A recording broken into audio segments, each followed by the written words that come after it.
News media తెలుగుకి స్వాగతం. Breaking news చూస్తున్నాం. అన్నమయ్య జిల్లా తంబెళ్లపల్లి నియోజకవర్గం ములకల చెరువు పోలీస్ స్టేషన్లో పెద్దిరెడ్డి కుటుంబంపై ఫిర్యాదు. 2023 ఎమ్మెల్సీ ఎన్నికల్లో నాపై దాడి చేశారంటూ ఫిర్యాదు చేసిన స్వతంత్ర అభ్యర్థి అంకయ్య చౌదరి పోలింగ్ సందర్భంగా బూతులను పరిశీలిస్తుండగా పెద్దిరెడ్డి రామచంద్రారెడ్డి, మిథున్ రెడ్డి, ద్వారకానాథరెడ్డి ప్రోత్సాహంతో నాపై 15 కార్లతో వచ్చి దాడి చేశారు. నా కారు ధ్వంసం చేశారు. విషయం తెలుసుకున్న చంద్రబాబు నాయుడు ఎస్పీకి ఫోన్ చేసిన తర్వాత నాకు రక్షణ కల్పించారని తెలిపిన అంకయ్య చౌదరి దాడికి పాల్పడ్డ వారితో పాటు ప్రోత్సహించిన పెద్దిరెడ్డి కుటుంబంపై చర్యలు తీసుకోవాలని మొలకల చెరువు పిఎస్లో ఫిర్యాదు చేసిన అంకయ్య చౌదరి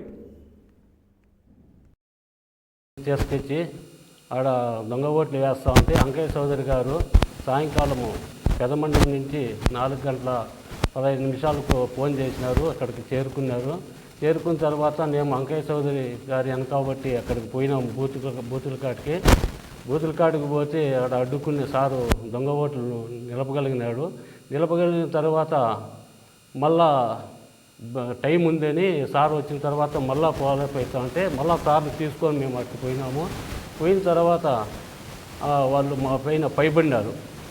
పోలీస్ మా ఎస్ఐ గారు కూడా ఉన్నారు. అప్పుడు ఎస్ఐ గారు ఉన్నారు. అంత అడ్డుకున్నాము. 40 మంది వచ్చి మా పైన దాడి చేసినారు. దాడి చేసినా కూడా సార్ను సేవ్ చేయాలని లాక్కొని సార్ను నేను వేరే వెహికల్లోకి ఎక్కించినాను.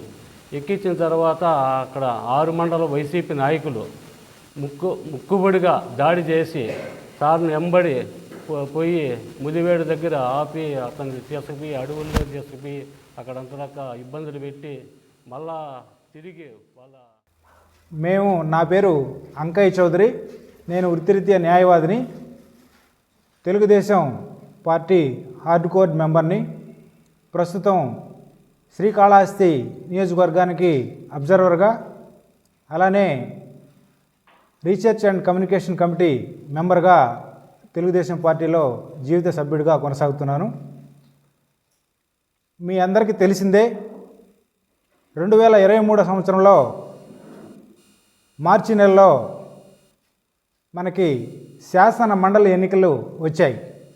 అది తెలుగుదేశం పార్టీ చాలా ప్రతిష్టాత్మకంగా తీసుకొని గెలిపే ధ్యేయంగా ప్రచారంలో